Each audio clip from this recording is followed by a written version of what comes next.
Welcome to all of you. आप सभी का स्वागत है आपके इस YouTube channel AD Singh physics के अंदर। हमने गति का टॉपिक स्टार्ट किया है, मोशन को स्टार्ट कर चुके हैं और हमारा ये मोशन का नेक्स्ट लेक्चर है। मोशन के अंदर हम बेसिक बातों को कंसीडर कर चुके हैं और विस्थापन व दूरी को हम कंसीडर किया था कि दूरी क्या है और विस्थापन क्या है, दूरी क्या है और विस्थापन क्या है। तो आज एक बार हल्का सा रिवाइंस एंड दूरी और विस्थापन के और भी एग्जांपल्स होंगे, किस तरीके से हमारे एग्जाम के अंदर ग्राफ आते हैं, ग्राफ से रिलेटेड क्वेश्चंस आते हैं और हमारे रीट एग्जाम के अंदर कौन कौन से मेथड्स हैं, कौन कौन से क्वेश्चंस की सीरीज है जो हमारे से पूछी जाती हैं। ओके, तो दूरी क्या है? एक पॉइंट से दूसरे पॉइंट में तय किया गया जो पथ है, पाथ डिफरेंस है, क्या कहलाती है? दूरी कहलाती है। और विस्थापन क्या है हमारा? प्रारंभिक बिंदु से अंतिम बिंदु के बीच क्या अंतर, सीधा अंतर। कौन सा अंतर? सीधा अंतर, सीधा डिफरेंस होगा, वो क्या कहलाएगा? विस्थापन कहलाएगा। ओके, तो ये दोनों के में डेफिनेशंस थी, हमने इसके एग्जाम्पल भी किए थे और एक बड़े अच्छे एग्जाम्पल से समझा था कि कौन सा एग्जाम्पल सीधा होगा। विस्थापन ये है, मान लीजिए ए और बी क्या है, दो कण है, मुझे ए से बी तक जाना है, तो विस्थापन कौन सा होगा? इन दोनों के बीच का क्या होगा? सीधा डिफरेंस होगा, वह विस्थापन कहलाएगा। और दूरी क्या होगी? यदि मान लीजिए इनके बीच की 5 किलोमीटर की दूरी है, ये यहां से गया और वापस ए तक लौटा, तो इनकी दूरी कितनी हुई? इनकी दूरी हुई 5 किलोमीटर प्लस 5 किलोमीटर। प्रारंभिक बिंदु व अंतिम बिंदु के बीच का पाथ क्या कहलाएगा? दूरी कहलाएगा। ओके, तो इसके ग्राफ किस तरीके से आते हैं, हमने एक एग्जाम्पल किया था, आज एक एग्जाम्पल करेंगे पहले, फिर इसके ग्राफ को डिस्कस करेंगे। ओके, तो किस तरीके से ग्राफ बनते हैं दूरी और समय के बीच में, दूरी और विस्थापन और समय के बीच में। तो पहले एक एग्जाम्पल करते हैं, एग्जाम्पल से क्लियर करते हैं। ओके, तो 14 मीटर त्रिज्या वाले एक वृत्तीय पथ। अब देखिए वृत्तीय पथ क्या था? जब भी वृत्तीय आ जाए, वृत्तीय पथ पर क्या कर रहा है? गति कर रहा है। वृत्तीय पथ पर पहले क्वेश्चन पूरा देख लीजिए। वृत्तीय पथ पर 2 चक्कर लगाता है, 2 चक्कर लगाने पर दूरी व विस्थापन क्या होगा? दूरी व विस्थापन क्या होगा? अब देखिए वृत्तीय पथ क्या होता था? वृत्तीय पथ किसी को सेंटर मानकर उसके सापेक्ष क्या करना? चक्कर लगाना। और इसका बेस्ट एग्जांपल क्या बताया था? शादी में होने वाले फेरे। हम क्या करते हैं शादी के अंदर? क्या होता है? अग्निकुंड को साक्षी मानकर और सेंटर मानकर हम क्या करते हैं? फेरे लेते हैं। ओके, तो ये वृत्तीय पथ है। एग्जाम्पल देख लीजिए किस तरीके से होगा। ये मान लो कोई सेंटर है, केंद्र है, केंद्र के बाहर क्या कर रहे हैं? हम चक्कर लगा रहे हैं और इसने कितने चक्कर कहा है? 2 चक्कर, यानी 1 चक्कर, सेकंड चक्कर, 2 चक्कर और इसकी जो त्रिज्या है वो 14 मीटर है। कितनी है? 14 मीटर, 14 मीटर है। अब देखिए चक्कर लगा रहे हैं। मान लीजिए मेरा स्टार्टिंग पॉइंट ए है, ए से यहां से राउंड अप किया, वापिस ए पर पहुंचा, 1 चक्कर, दूसरा राउंड अप किया, वापिस ए पहुंचा, यानी स्टार्टिंग पॉइंट और एंडिंग पॉइंट भी यही है, यहां से शुरू और यहां से खत्म। कहने का मतलब ये वाली वैल्यू है, ए बंदा है, वो यहां से चक्कर लगाना शुरू करेगा, वापिस ए तक पहुंचेगा, फिर 2 चक्कर लगाएगा, फिर वापिस कितने तक पहुंचेगा? ए तक पहुंचेगा। ओके, तो अगर दूरी की बात करूं, दूरी किस तरीके से निकलेगी? अब देखिए दूरी क्या होती है? प्रारंभिक बिंदु व अंतिम बिंदु के बीच में चली गई पथ, कितना एरिया उसने कवर किया है, कितना क्षेत्रफल कवर किया है। तो वृत्त का जो परिधि क्या होती है? वृत्त की परिधि, एक चक्कर कितने हो गए? एक चक्कर के अंदर 2 पाई आर, वृत्त की परिधि 2 पाई आर, और चक्कर कितने लगाए हैं उसने, चक्कर 2 चक्कर लगाए हैं, तो 2 चक्कर के लिए क्या होगा 4 पाई आर, यानी 4 पाई आर क्या हुआ, ये घूमा है। और हमारे पास 4 इंटू पाई की वैल्यू 22/7 और हमारे पास आर दे रखा है, कितना दे रखा है 14 मीटर। कैलकुलेशन करेंगे 7 इंटू 2 8 इंटू 20 22 176 मीटर। तो दूरी कितनी चली इसने, 176 मीटर दूरी इसने चली है। ओके, अब विस्थापन की बात करते हैं अपन। किसकी बात करेंगे, विस्थापन की। अब देखिए विस्थापन क्या है, विस्थापन की डेफिनेशन क्या कहती है, प्रारंभिक पॉइंट से अंतिम पॉइंट के बीच में सीधा अंतर। कौन सा अंतर, सीधा अंतर। प्रारंभिक पॉइंट क्या है, यहां पर प्रारंभिक पॉइंट है ए और अंतिम पॉइंट क्या है बी, और प्रारंभिक और अंतिम पॉइंट के बीच में कितना डिफरेंस है, कोई डिफरेंस नहीं है, जहां से चला वहां पर पुण्य आ गया। तो हम विस्थापन किस तरीके से कैलकुलेट करेंगे, प्रारंभिक पॉइंट ए अंतिम पॉइंट भी ए, तो यहां पर विस्थापन कितना आएगा, 0 आएगा, 0 आएगा। ओके, तो 0 आएगा, 0 आएगा। तो ये ऐसा कोई एग्जाम्पल हमारे एग्जाम के अंदर आए कि एक वृत्तीय पथ दे रखा है या अर्धवृत्त दे रखा है, तो हमारे पास दूरी और विस्थापन को किस तरीके से कैलकुलेट किया जाता है। ये बेसिक क्वेश्चन है, आप ये मत समझिए कि ये नॉर्मल क्वेश्चन है, ऐसे एग्जाम में क्वेश्चन पूछे जाएंगे या नहीं पूछे जाएंगे। हमारा मकसद है बेसिक बातों को, बेसिक कॉन्सेप्ट से लेकर हाई लेवल तक जाना। हम डिफिकल्ट क्वेश्चन भी करेंगे, हम इससे मीडियम क्वेश्चन भी करेंगे, एग्जाम में आने वाले प्रत्येक क्वेश्चन करेंगे, परंतु हमारी जो स्टार्टिंग है वो इजी क्वेश्चन से है।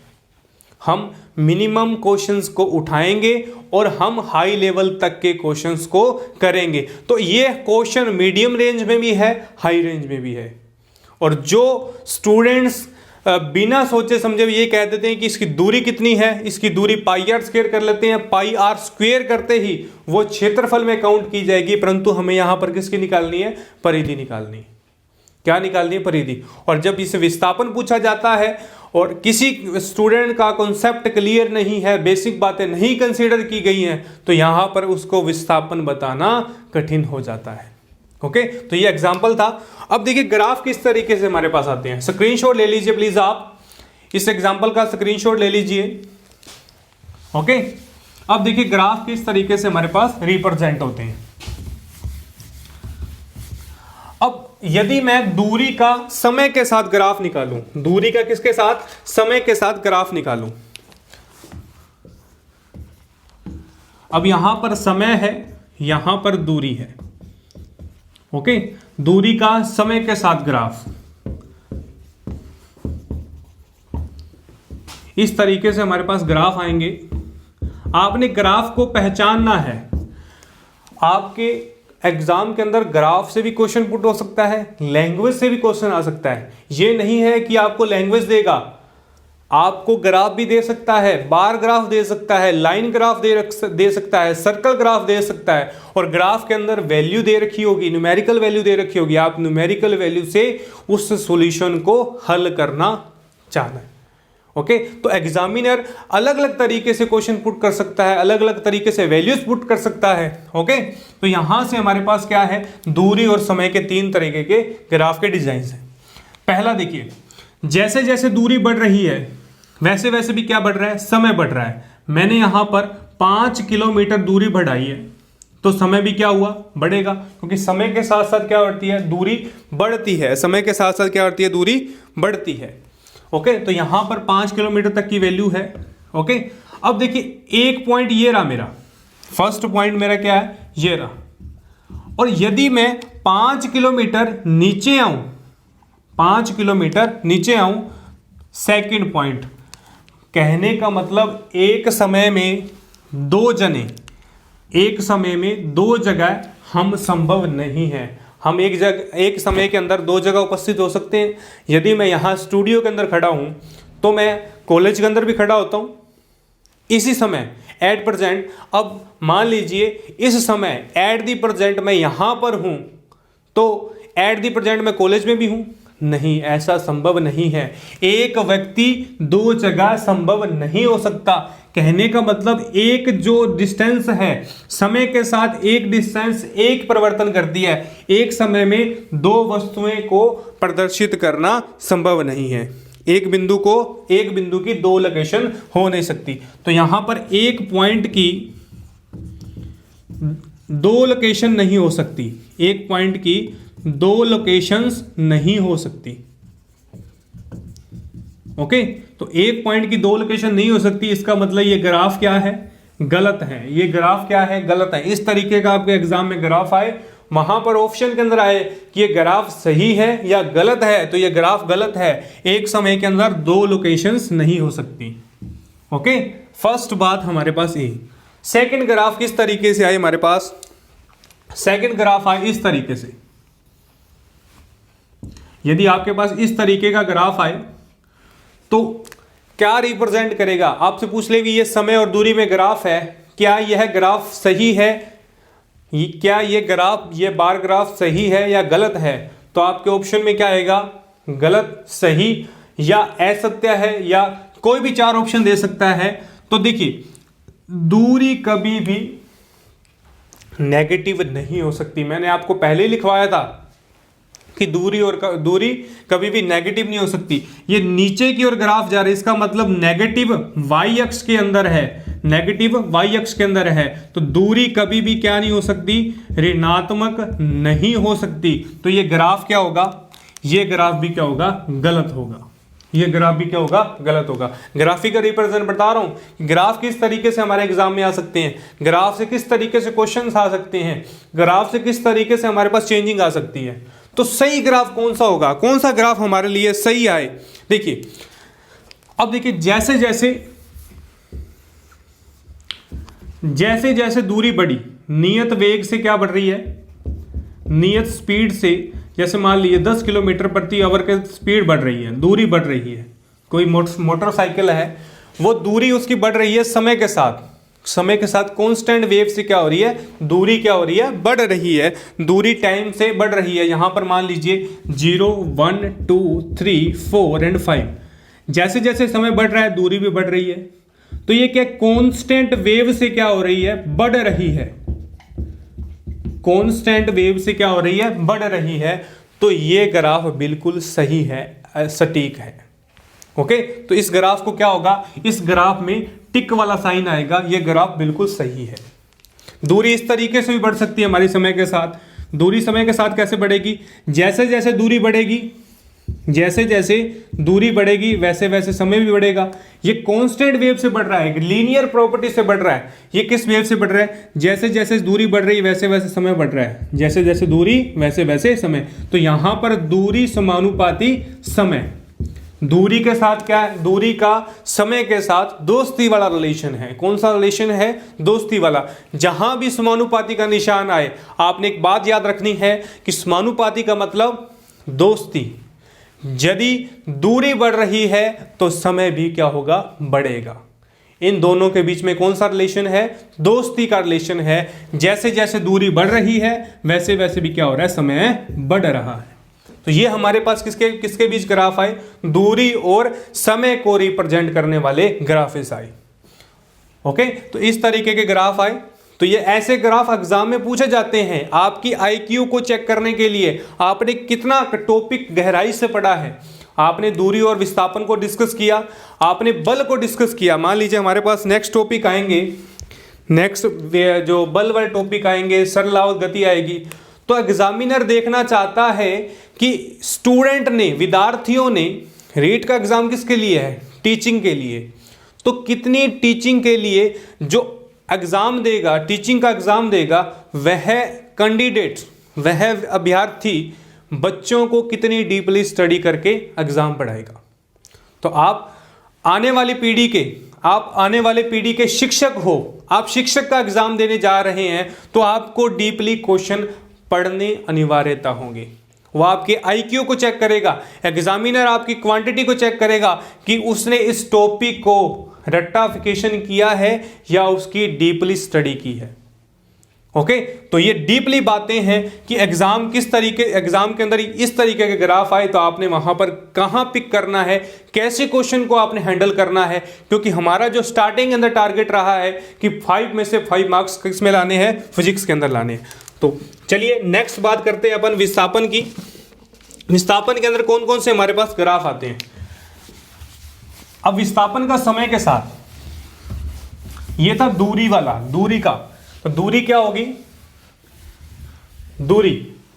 अब देखिए विस्थापन का समय के साथ ग्राफ, विस्थापन का समय के साथ, वो दूरी वाला था, यहां विस्थापन लिख लीजिए आप। विस्थापन का समय के साथ ग्राफ या विस्थापन का वेग के साथ ग्राफ। ओके तो विस्थापन का समय के साथ जो ग्राफ है वो किस तरीके से आता है।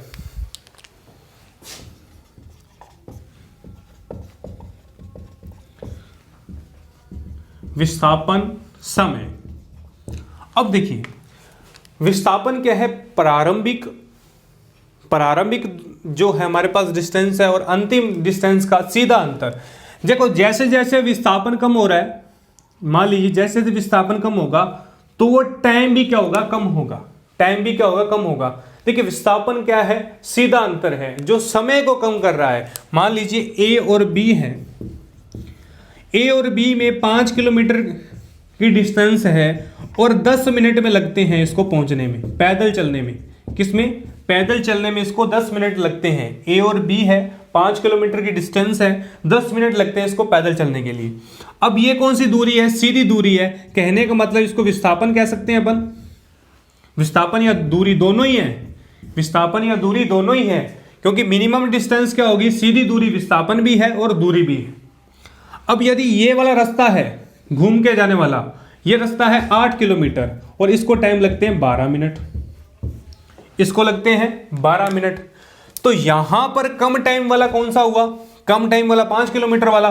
तो मैं वही कह रहा हूं कि जैसे जैसे विस्थापन क्या होगा, जैसे जैसे विस्थापन बढ़ेगा वैसे वैसे टाइम भी क्या होगा, कम होगा। विस्थापन बढ़ा, टाइम कम हुआ। तो ये ग्राफ किसका है, विस्थापन और समय को रिप्रेजेंट कर रहा है, विस्थापन और समय को रिप्रेजेंट कर रहा है। ओके अब देखिए यहां पर जो कि ग्राफ है ये वाला, जैसे जैसे विस्थापन बढ़ रहा है समय भी बढ़ रहा है, कि नियत वेग से क्या कर रहा है, नियत वेग या नियत दर से क्या हो रहा है, विस्थापन बढ़ रहा है। नियत वेग या नियत दर से क्या हो रहा है, विस्थापन बढ़ रहा है। ओके तो अब देखिए विस्थापन बटे समय क्या होता है, वेग। हम वेग की बात भी करेंगे, चाल की बात भी करेंगे, अभी पढ़ने वाले हैं चाल और वेग के बारे में डिफरेंस क्या क्या है। और अब देखिए समय और विस्थापन इस तरीके से भी ग्राफ आता है। पहले क्या होगा, विस्थापन और समय के बीच में हल्का सा डिफरेंस आएगा, हल्का सा बढ़ेगा, फिर क्या होगा, एक न्यूनतम वेग से, एक नियत वेग से क्या होगा, गति करेगा, मोशन करेगा और क्या होगा, विस्थापन को बढ़ा देगा, विस्थापन को क्या होगा, बढ़ा देगा। ओके तो ये हमारे पास क्या है, वेग के एग्जांपल। अब देखिए वेग क्या होता है, विस्थापन बटे समय।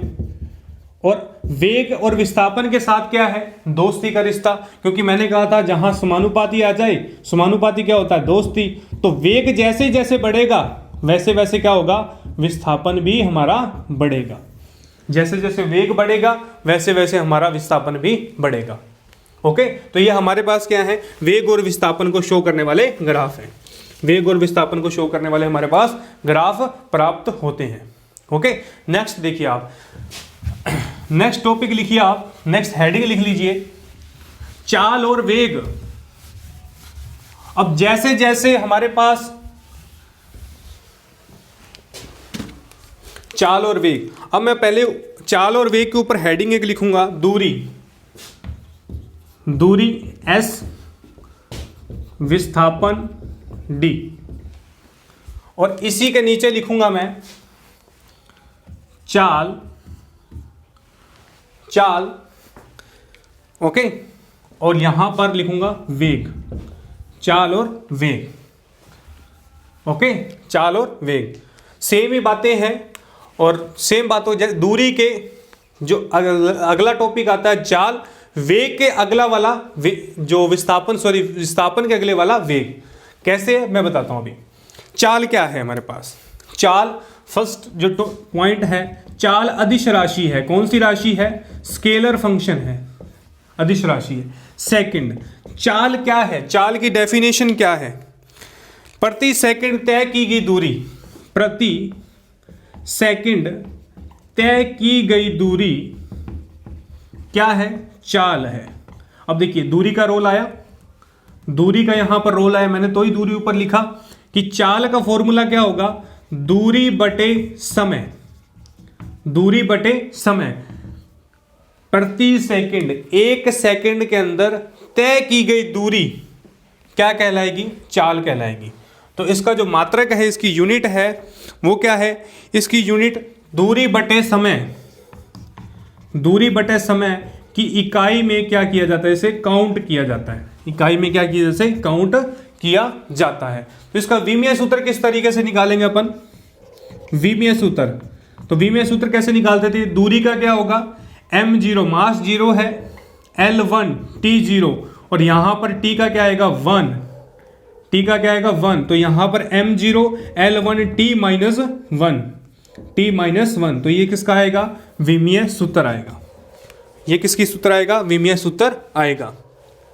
ओके, अब देखिए चाल नेगेटिव हो सकती है, स्पीड है, चाल का मतलब यहां से स्पीड से है, और यहां पर वेलोसिटी लिख दीजिए आप। अब देखिए स्पीड कभी भी ऋणात्मक नहीं हो सकती, स्पीड कभी भी ऋणात्मक नहीं हो सकती। हम ये नहीं कहते कि मोटरसाइकिल की स्पीड -30 किलोमीटर प्रति आवर है, हम कभी भी ऐसा नहीं कहते, क्योंकि जब दूरी नेगेटिव के अंदर नहीं हो सकती तो चाल भी नेगेटिव के अंदर नहीं होगा, क्योंकि ये अदिश राशि है। अदिश राशि नेगेटिव या पॉजिटिव दिशात्मक नहीं होती, क्योंकि अदिश राशि क्या होती है हमारे पास, जो मात्रक दे और यूनिट दे, दिशा का कोई रोल ना हो, दिशा का कोई रोल ना हो। तो ये क्या होगी, धनात्मक होगा हमारे पास और जीरो हो सकता है, धनात्मक और जीरो हो सकता है। नेगेटिव हमारे पास चाल उपलब्ध नहीं होगी, नेगेटिव के अंदर हम चाल को डिस्कस नहीं करते। ओके, तो ये हमारे पास क्या है, चाल के बेसिक बातें हैं। अब देखिए विस्थापन पर आइए आप। विस्थापन सदिश राशि, वेग सदिश राशि है, सॉरी वेग सदिश राशि है। सदिश राशि से क्या होगा, सदिश राशि देखते ही हमारे पास यहां मात्रक की आवश्यकता है, मैग्नीट्यूड हमारे पास है और दिशा हमारे पास है। और दिशा से हम क्या समझेंगे कि ये पॉजिटिव भी हो सकती है, नेगेटिव भी हो सकती है और जीरो भी हो सकती है, क्योंकि हमारे पास क्या है, दिशा है। ओके, तो इसकी डेफिनेशन क्या होगी हमारी, इसकी डेफिनेशन क्या होगी, विस्थापन में इकाई समय में तय किया गया विस्थापन, इकाई समय में तय किया गया विस्थापन क्या कहलाएगा, वेग कहलाएगा। या विस्थापन में परिवर्तन की दर, विस्थापन में परिवर्तन की दर क्या कहलाएगा, वेग कहलाएगा। क्या कह रहा है, इकाई समय में तय किया गया विस्थापन क्या कहलाता है, वेग कहलाता है, वेलोसिटी कहलाता है। तो इसका मात्रक क्या होगा हमारे पास, इसका यूनिट क्या होगी, विमीय सूत्र क्या निकालेंगे अपन, विमीय सूत्र होगा इसका m0, क्योंकि विस्थापन की m0 L1 T0 और यहां पर समय की क्या होगी T1, तो यहां से फॉर्मूला आएगा L1 T माइनस 1। वेग और चाल का विमीय सूत्र इक्वल रहता है जैसे हमारा दूरी और विस्थापन का इक्वल रहा था। तो इसकी डायरेक्शन क्या होगी, यह धनात्मक भी हो सकता है, यह ऋणात्मक भी हो सकता है, नेगेटिव भी हो सकता है वेग, और वेग क्या हो सकता है, जीरो भी हो सकता है। वेग क्या हो सकता है, जीरो भी हो सकता है। ओके, तो ये हमारे पास क्या है, चाल और वेग की बेसिक बातें, बेसिक कॉन्सेप्ट को बताया। अब एक छोटा सा पॉइंट और देखिए आप, दूरी बड़ी या बराबर होती है किसके, विस्थापन की। दूरी बड़ी या बराबर होती है किसके, विस्थापन से। कैसे, दूरी बराबर तब होगी जब, दूरी विस्थापन के बराबर जब होगी जब विस्थापन क्या होगा, सीधी रेखा के अंदर होगा, सीधी स्ट्रेट लाइन के अंदर होगा, तब क्या है, दोनों दूरी बराबर हो सकती हैं। देखिए दूरी और विस्थापन में डिफरेंस कितना का है, डिफरेंस इतना है कि विस्थापन सीधा अंतर है सीधी डायरेक्शन है, लीनियर अंतर है। और दूरी क्या है, दूरी हम तय किए गए पथ को लेते हैं, तो हमेशा दूरी बड़ी होती है, विस्थापन छोटा होता है। और उसी तरह चाल बड़ी और बराबर होती है वेग से, वेग छोटा होता है, स्पीड ज्यादा होती है।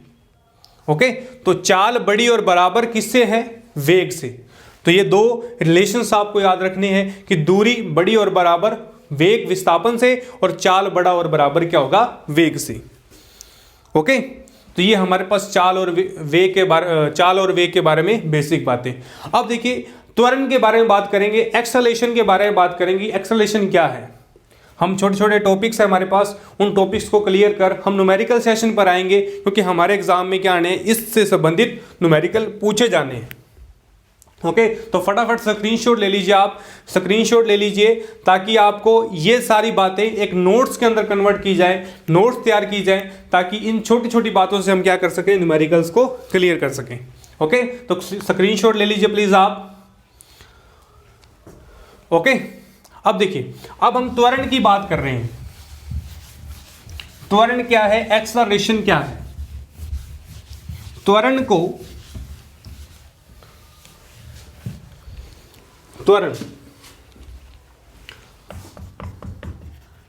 एक्सेलरेशन, और इसे ए हॉरिजॉन्टल तीर से रिप्रेजेंट करते हैं। और मैंने हॉरिजॉन्टल तीर लगाया है, तो फर्स्ट बात हमारे पास आई गई क्या, कि ये कौन सी राशि है, सदिश राशि है। फर्स्ट बात आपने ऑलरेडी लिख देनी है कि ये कौन सी राशि है, सदिश राशि है।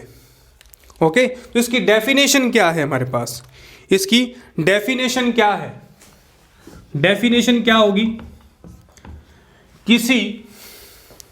किसी वस्तु के वेग में परिवर्तन की दर, किसी वस्तु में वेग में परिवर्तन की दर, वेग में परिवर्तन की दर क्या कहलाता है, त्वरण कहलाता है।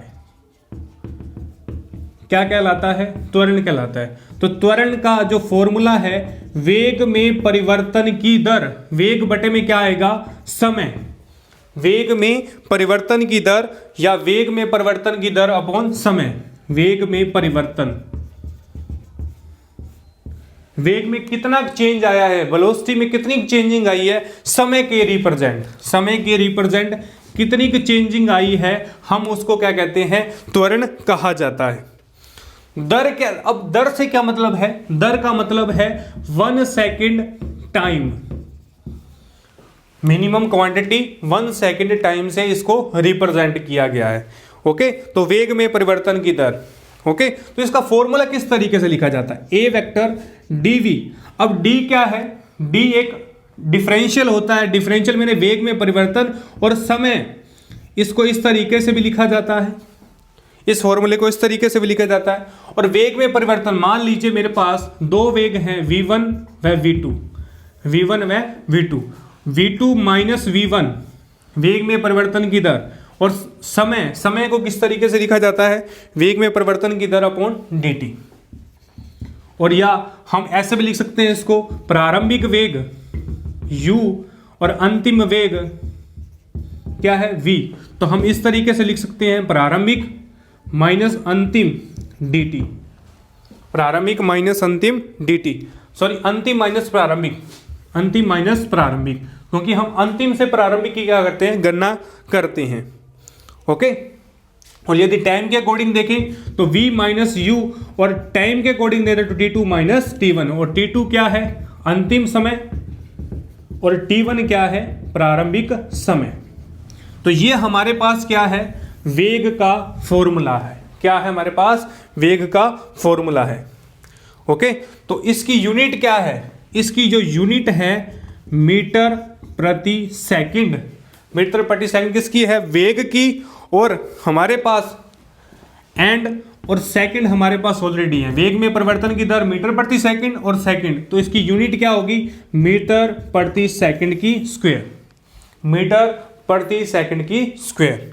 तो इसकी यूनिट है, और हम यूनिट से इस एक्सेलरेशन को पहचानेंगे। कई बार हमारे क्वेश्चंस के अंदर इस तरीके से दिया जाता है कि 15 मीटर प्रति सेकंड स्क्वायर की दर से कोई गति कर रहा है, कोई क्या कर रहा है, गति कर रहा है। तो हमारे पास 15 मीटर प्रति सेकंड से क्या होगा, हम मीटर प्रति सेकंड से पहचानेंगे कि ये किसकी वैल्यू है, त्वरण की है। यदि यहाँ मीटर प्रति सेकंड दिया गया हो तो हमारे पास किसकी वैल्यू आएगी, वेग की। तो ये बड़ा डिफरेंस है यूनिट से डिजिट को पहचानना, यूनिट से वैल्यू को पहचानना, उसके डिजिट को पहचानना कि कौन कौन सी वैल्यू हमारे पास है, कौन कौन से डिजिट हमारे पास दिए गए हैं। ओके, तो ये हमारे पास क्या है, त्वरण को मापने के क्या है, मेथड्स हैं। त्वरण को मापने के मेथड्स हैं। अब इसके बारे में कुछ एक बातें और लिखिए आप। अब देखिए, जो वेग है, वेलोसिटी है, टाइम के साथ बढ़ता है। अब ये इसका फॉर्मूला हुआ। अब इसकी कुछ एक बातें लिखिए आप, जो बेसिक बातें हैं, ताकि त्वरण को, एक्सेलरेशन को हम अच्छे तरीके से क्या कर पाएं, पिक कर पाएं। अब त्वरण ने देखिए, वेग जो वेलोसिटी है वो क्या है, टाइम के साथ बढ़ता है। टाइम के साथ क्या होता है, बढ़ता है। तो टाइम के साथ अगर वेग बढ़ेगा तो धनात्मक क्या होगा, पॉजिटिव क्या होगा, त्वरण भी होगा, एक्सेलरेशन पॉजिटिव होगा।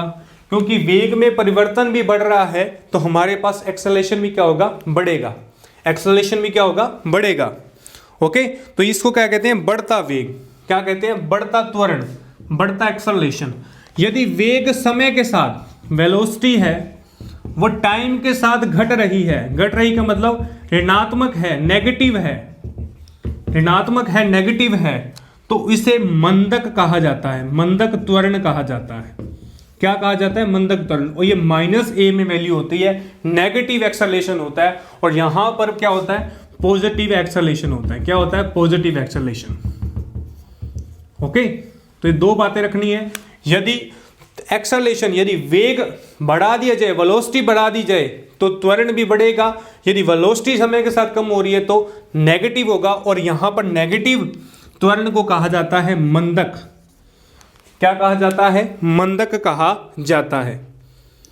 ओके, तो मंदक कहा जाता है। अब देखिए इसका एग्जांपल देखिए, किस तरीके से हमारे पास पॉजिटिव आता है, किस तरीके से नेगेटिव आता है। मान लीजिए मेरे पास 4 टाइम है, 0, 1 second, 2 second, 3 second, 4 second. Okay, 4 तरीके के टाइम है, 1 सेकेंड, 2, 3, 4। और अलग अलग सेकंड पर अलग अलग स्पीड्स हैं। पहले मान लीजिए 10, मेरे पास जो स्पीड है 10 मीटर प्रति सेकंड के हिसाब से है। ओके, दूसरे 2 सेकंड पर 20 मीटर प्रति सेकंड हुई, तीसरे पर 30 मीटर प्रति सेकंड हुई, चौथे पर 40 मीटर प्रति सेकंड हुई। ओके, तो यहां पर समय की जो दर है वो क्या है, 1 सेकंड। यहां पर रेशियो कितना है, 1, 2, 3, 4, सभी में 1-1 सेकंड का रेशियो है। और यहां पर वेग का रेशियो देखिए क्या आएगा, 10 मीटर प्रति सेकंड, 10 मीटर प्रति सेकंड। तो ये पॉजिटिव वेग से चल रहा है। क्या चल रहा है, पॉजिटिव वेग के साथ। तो हम इसको क्या कहेंगे, पॉजिटिव त्वरण। क्या कहेंगे इसको, पॉजिटिव त्वरण कहा जाएगा। तो त्वरण क्या होगा, यहां पर त्वरण का मान क्या होगा, त्वरण का मान होगा 10 मीटर प्रति सेकंड की स्क्वायर। 10 मीटर प्रति सेकंड की स्क्वायर यहां पर त्वरण का मान होगा। ओके, और यदि नेगेटिव के अंदर लिया जाए, नेगेटिव के अंदर किस तरीके से, पहले 40 मीटर प्रति सेकंड की चलती थी 1 सेकंड के हिसाब से, फिर 30 मीटर प्रति सेकंड हुई 2 सेकंड के हिसाब से, फिर 3 सेकंड में क्या हुआ, 20 प्रति सेकंड। तो यहां पर क्या हो रहा है, वेग में कमी हो रही है।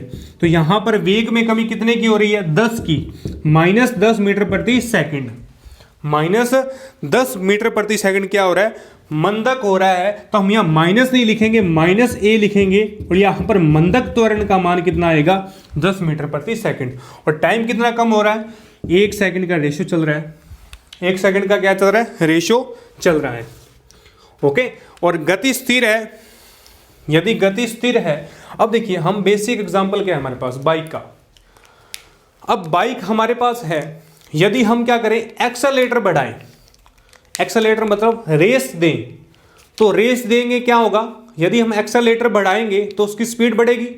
स्पीड बढ़ेगी तो क्या होगा, बाइक गति करेगा। क्या करेगा, बाइक गति करेगा। तो वहां पर क्या होगा, पॉजिटिव त्वरण होगा, पॉजिटिव एक्सेलरेशन होगा। यदि हम उस गाड़ी को या मोटरसाइकिल को धीमे करने के लिए क्या करें, क्लच दबाएं, क्लच दबाते हैं हम धीमे करने के लिए और ब्रेक लगाएं, तो क्या होगा, स्पीड धीरे धीरे क्या होगी, कम होगी। क्या होगी, स्पीड धीरे धीरे कम होगी। और स्पीड धीरे धीरे कम होगी, क्या होगी, गाड़ी रुकेगी। और गाड़ी रुकने का मतलब मंदक अवस्था में जा रहा है, नेगेटिव अवस्था में जा रहा है, कम अवस्था में जा रहा है। यानी 40 से 30, 30 से 20, 20 से 10। ओके, तो हम जैसे ही बाइक की स्पीड बढ़ाते हैं, रेस देते हैं, रेस का मतलब एक्सेलरेशन देते हैं, तो बाइक की स्पीड बढ़ती है, और एक्सेलरेशन को कम करते हैं तो बाइक की स्पीड कम होती है। तो उसी तरीके से कम मंदक वाली जो चीजें हैं, कम रेशियो वाली चीजें, वो तो मंदक त्वरण को कहलाती हैं। ओके, तो ये हमारे पास एग्जाम्पल है किसकी, त्वरण के बारे में बेसिक कॉन्सेप्ट है, त्वरण के बारे में बेसिक एग्जाम्पल्स को बताए हैं। ओके, तो त्वरण क्या है, वेग में परिवर्तन की दर त्वरण कहलाता है। और त्वरण के कारण v2 माइनस v1 अंतिम वेग वो प्रारंभिक वेग हो सकता है। हम किसी तरीके से मान सकते हैं, v2 मान लीजिए, u मान लीजिए, एग्जाम के अंदर कुछ भी मान लीजिए, आप अपने तरीके से दोनों में से कौन सी वैल्यू को u2 या v2 मानना है, हम एग्जाम्पल्स करेंगे। एग्जाम्पल्स में और अच्छे से क्लियर करेंगे कि ये त्वरण वाला मैटर क्या है। तो इनकी बेसिक बातें हैं, चाल और वेग, चाल और वेग की बेसिक बताई, अदिश राशि कौन सी है, सदिश कौन सी है, विमीय सूत्र क्या है, इनकी डेफिनेशन क्या है, फॉर्मूला क्या है, और टाइम के साथ कैसे कैसे हमारे पास बढ़ता है। त्वरण क्या है, त्वरण किस तरीके से रिप्रेजेंट किया जाता है, यूनिट से कैसे मापी जाती है, सारी चीजें हम 1 बाय 1 डिस्कस करेंगे। पहले बेसिक बातों को सीख लिया जाए। ओके, तो आज के लेक्चर में सिर्फ इतना ही। और हमारे इस लेक्चर को, इस वीडियो को ज़्यादा से ज़्यादा शेयर करें और मुझे कमेंट बॉक्स पर जरूर बताएं कि आपको यह लेक्चर किस तरीके का लगा।